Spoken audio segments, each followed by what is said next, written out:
کہ فاطمہ الزہرا میری بیٹی میرے جسم کا ٹکڑا ہے، میرے جگر کا ٹکڑا ہے محبت کی زبان میں. فرمایا جو چیز ان کو ناراض کرتی ہے وہ مجھے بھی ناراض کرتی ہے، جیسے فاطمہ ناراض ہوں اس سے میں بھی ناراض ہوتا ہوں. صحیح مسلم شریف کی اس کی حدیث پاک. فرمایا انما فاطمہ بدعۃ منی یؤذینی ما ذاہا، میری فاطمہ میری بیٹی یہ میرے جگر کا ٹکڑا ہے محبت کی زبان میں، میرے جسم کا ٹکڑا ہے، اور جو چیز ان کو ایذا دیتی ہے مجھے بھی ایذا دیتی ہے.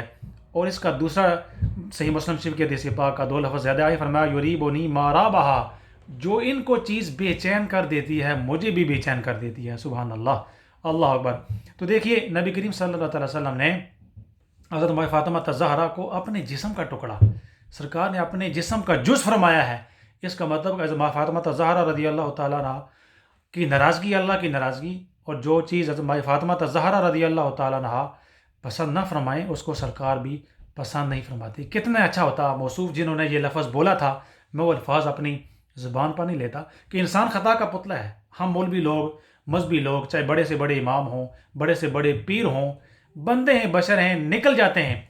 بجائے ان لفظوں کو نکل گئے ہیں یہ تسلیم کرتے ہوئے بندہ اصلاح کر لے، اور یہ سوچتے ہوئے یہ نہیں کہ لوگ کیا کہیں گے. لوگ کہیں گے کہ بڑے عالم صاحب نے تصحیح کی ہے، بڑے عالم صاحب نے رجوع کیا ہے، بڑے عالم صاحب نے، مولوی صاحب نے میڈیا اور سوشل میڈیا کے تھم تھے، بڑے کسی فرقے اور مسلک کے تھم تھے، لوگوں کو سنیت کے بریلوی ہونے کے سرٹیفکیٹ دیتے تھے، رجوع کر لیا. ایسا نہیں ہوتا. ہسٹری اگر دیکھیں بڑے بڑے مفتیوں نے، بڑے بڑے اماموں نے، یہ علم کی شان ہوتی ہے. کوئی لفظ نکل جائے، فتویٰ غلط ہو جائے تو وہ رجوع کرتے ہیں. اس سے انسان کا قد کاٹ بڑھتا ہے، عاجزی اور انکساری کا اظہار ہوتا ہے.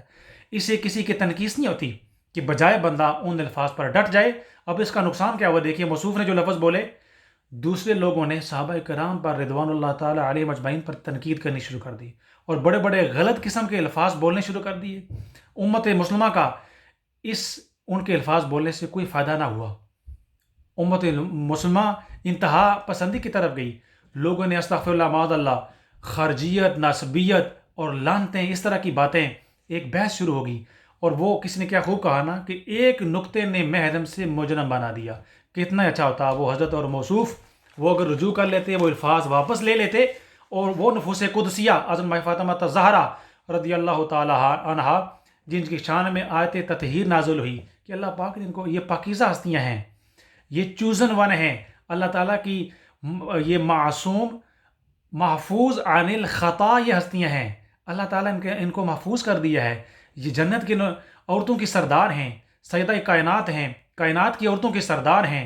حسنین کریمین جنت کی عورتوں کے جو جنت کے مردوں نوجوانوں کے سردار کی والدہ ہیں. علم کے شہر، جو علم کے شہر کے دروازے ہیں ان کی واحد محترمہ ہیں، اور سرکار دو عالم صلی اللہ علیہ وسلم کے جسم کا ٹکڑا ہیں.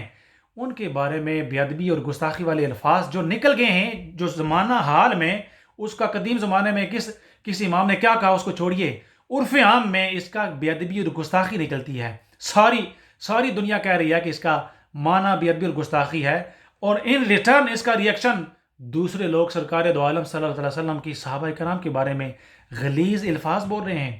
نقص آمن ہو رہا ہے، سرکار کے صحابہ کرام کی گستاخی ہو رہی ہے. اس لیے خوف خدا رکھنے والے، انسانیت رکھنے والے کسی بھی شخص سے اگر زبان کی لکنت سے، لغزش سے کوئی لفظ جاری ہوا تو وہ فوراً اللہ کی بارگاہ سے معافی مانگتا ہے، نہ کہ وہ بندہ کرتا ہے. اور دوسری طرف کچھ لوگ، میں یہ بھی اس پر ضرور لب کشائی کروں گا کہ لوگوں نے اس پر بڑی بڑی توانائیاں خرچ کی، پچھلے ہودار بھی اتارنے شروع کر دیے، اور بڑے بڑے فتوے لگانے شروع کر دیے. یاد رکھیے کہ یہ ایسی لا یعنی موضوعات ہیں، لا یعنی ابحاث ہیں جن کا کوئی فائدہ نہیں ہے، بے نتیجہ تحقیقیں ہیں جن پر ساری امت کا اور ساری لوگوں کا نقصان ہو رہا ہے. اور لوگوں ایسے لگ رہا ہے کہ جیسے علماء کرام کا ویڈیوز بنانے میں کوئی کمپٹیشن، ایک میچ جاری ہے، اور ساری دنیا عوام اس میچ کو دیکھ رہی ہے. اور یاد رکھیے یہ دشمن کی چال ہوتی ہے کہ مسلمانوں کو ہمیشہ، ہسٹری اگر آپ پڑھیں تو مسلمانوں کو فرقہ فرقہ کر کے دشمن آپس میں لڑاتے ہیں اور اپنا الو سیدھا کرتے ہیں. اور مسلمانوں کو سب سے زیادہ نقصان کسی دشمن نے نہیں، اندر کے اتحاد نے نقصان پہنچایا ہے. کہ اگر جب مسلمان آپس میں لڑتے ہیں، مختلف فرقے آپس میں لڑتے ہیں، لوگ اہل بیت اطہار رضوان اللہ تعالیٰ علیہ مجمعین، صحابہ کرام رضوان اللہ تعالیٰ علیہ مجمعین کے نام پر گروپس بناتے ہیں، آپس میں لڑتے ہیں، تو اندر کا اتحاد اور مسلمان کمزور ہوتے ہیں اور دشمن طاقتور ہوتا ہے۔ اور یقین کریں مجھے بہت افسوس ہوتا ہے، اگر آپ ہسٹری دیکھیں تو ہسٹری میں لوگ، علماء، مذہبی طبقہ اس بات پر بھی بحث کرتا رہا ہے کیا اللہ تعالیٰ سوئی کی نکے سے ہاتھی اور اونٹ کو گزار سکتا ہے کہ نہیں۔ لوگ اس بات پر بھی بحث کرتے رہے کہ کیا کوا حلال ہے یا حرام ہے، اور دوسری طرف ہلاکو خان اس وقت ان لوگوں جو بحث کر رہے تھے، مناظرے کر رہے تھے، ان کی کھوپڑیوں سے، انسانی کھوپڑیوں سے مینار بنا کر ان مسلمانوں کے علاقوں پر قبضہ کر رہا تھا۔ آپ غور کریں، فکر کریں، ایسے لوگ جو اہل بیت اطہار رضوان اللہ تعالیٰ علیہ مجمعین کی گستاخی کرتے ہیں، بے ادبی کرتے ہیں، اور ایسے الفاظ کے چناؤ میں احتیاط نہیں برتتے، اور دوسری طرف دوسرا طبقہ افراط و تفرید کا شکار ہو کر بڑے بڑے فتوے لگاتا ہے اور ساری امت کو اس طرف لگا دیتا ہے، اور ایک اور طبقہ اٹھتا ہے صحابہ کرام پر زبان درازی کرتا ہے۔ یاد رکھیے یہ سارے لوگ دین کے دشمن ہیں، اسلام کے دشمن ہیں۔ یہ لوگ ممبروں پر بیٹھ کر اتحاد کا درس دیتے ہیں، مسلوں پر بیٹھ کر اتحاد کا درس دیتے ہیں، امت مسلمہ کے لیے اتحاد کی دعائیں کرتے ہیں، لیکن یہ لوگ اتحاد بین العلماء، اتحاد بین المشائخ بھی کرنے سے قاصر ہوتے ہیں۔ اس لیے ایسے بزرگ، ایسے علماء، ایسی ہستیاں جو بزرگ ہیں، صاحب بصیرت ہیں، صاحب بصارت ہیں، ان کی یہ ذمہ داری ہے کہ وہ ایک پازیٹیو اور مثبت رول پلے کریں، اہل بیت اطہار رضوان اللہ تعالیٰ علیہ مجمعین کی رج کر تعریف اور توصیف بیان کریں، لوگوں کو ان کی محبت کی طرف لائیں، اور اسی طرح صحابہ کرام رضوان اللہ تعالیٰ علیہ مجمعین کی رج کر تعریف اور توصیف بیان کریں، لوگوں کو ان کی محبت کی طرف لگائیں۔ لیکن ایسی طرف اگر کوئی مولوی صاحب انتہا پسندی کی طرف اپنے علماء کو لے جائے اور آنکھیں بند کر کے اندھی تقلید کرنے والے کہ ہمارے مولوی صاحب کی جو زبان سے نکل گیا وہ صحیح ہے، اور اسی پر جم جائیں اور بڑی بڑی دن لگا کر تحقیقیں شروع ہو جائیں، ان اداؤں پر ہمیں غور کرنا چاہیے، ایسی چیزوں پر وقت ضائع نہیں کرنا چاہیے۔ یہ نفوس قدسیہ، یاد رکھیے آخری بات میری، نفوس قدسیہ یہ کسی کی محبت کا محتاج نہیں ہے، وہ لوگ بڑے ہی معتبر ہیں، خوش قسمت ہیں، اہل بیت اطہار صحابہ کرام رضوان اللہ تعالیٰ علیہ مجمعین کے ساتھ جو محبت کرتے ہیں۔ اگر کوئی گستاخ ایسی بے ادبی کی، گستاخی کے الفاظ بولتا ہے، وہ جانے، اس کا کام جانے، اللہ تعالیٰ اس کو خود سزا دے گا۔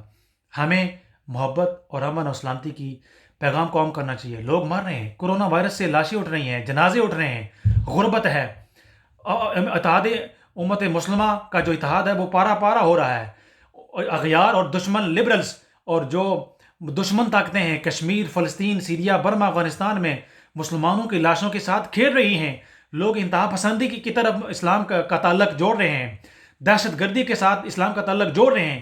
یہ سارے فتنے ہیں، ہم یہ سارے فتنے پسے پش ڈال کر اپنی ساری توانائیاں مولویوں کے پیچھے، مذہبی طبقے کے پیچھے، چھوٹے چھوٹے لفظوں کے پیچھے ہم ضائع کریں گے، یاد رکھیے یہ کوئی عقل مندی نہیں ہے۔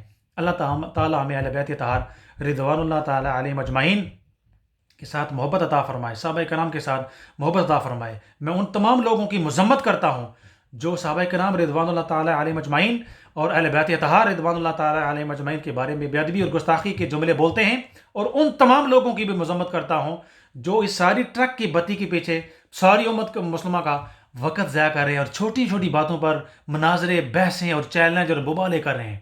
کس دنیا میں ہم رہ رہے ہیں؟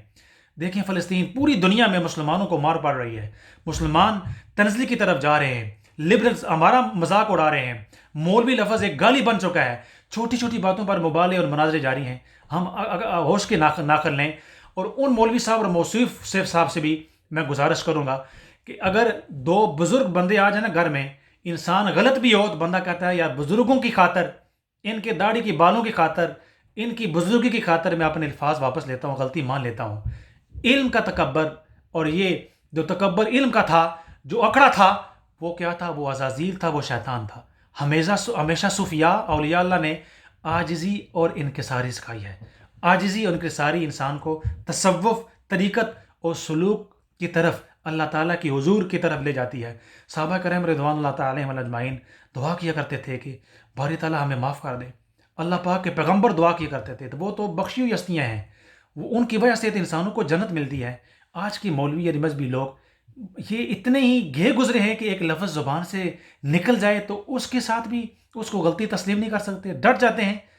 ہوش کے ناخن لینا چاہیے ان ان لوگوں کو، ان تمام لوگوں کو جو افراد و تفرید کا شکار ہیں، ہوش کے ناخن لے کر ذمہ داری کا ثبوت دینا چاہیے، امت مسلمہ کی اچھے طریقے کے ساتھ قیادت کرنی چاہیے۔ اللہ تعالی ہمیں ہدایت کی توفیق دے، نفوس قدسیہ کے ساتھ عقیدت، مودت اور محبت کرنے کی توفیق دے۔ ہم مولوی اجداد مذہبی طبقہ خطا کے پتلے ہیں، اگر کوئی لفظ ایسا نکل جاتا ہے تو اللہ تعالیٰ ہمیں معافی دے، معافی مانگ لینا چاہیے، اس میں بڑائی ہوتی ہے اور عزت و احترام ہوتا ہے۔ وما علینا الا البلاغ، جزاک اللہ خیر۔